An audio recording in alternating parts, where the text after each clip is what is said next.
සුමනේ අයියා මේ උගා පාතාලේම කවුරුත් අඳුරන්නේ නැත්ද? ඕ මට පොඩි වැඩක් තියෙනවා සුමනේ අයියා කරගන්න. අයියෝ පාතාලේ ඌ මම දන්නවා බං මොනතරම් සිම්පල් කේස් එකක් මං කාලේ කරගන්නේ පාතාලේ බං ඉතින් මොකද්ද දැන් ඔබට ප්‍රශ්නේ කියන්නේ? නෑ බං මේකෙක් ඉන්නවා බං මට මාර වදයක් බං දෙන්නේ. උගේ අතපය නම් කඩලා වැඩක් නෑ සුමනේ අයියා. මට මූ ඉවරයක් කරනම දාන්න ඕනේ. ආයේ පස්සට ප්‍රශ්න තියාගන්න බෑනේ සුමනේ අයියා. හරි දැන් ඔබට අතපය කඩලා වැඩක් නෑනේ. මරන්න ඕනේ. හරි මොකද්ද සීන් එක ගියාන්කෝ අපි ඉවරයක් කරලා දාමු.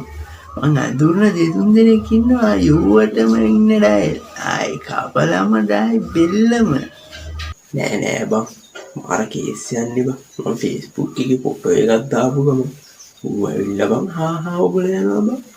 අච්චර බටන් තියෙනවා ලව් එකක් තියෙනවා වාව් එකක් තියෙනවා.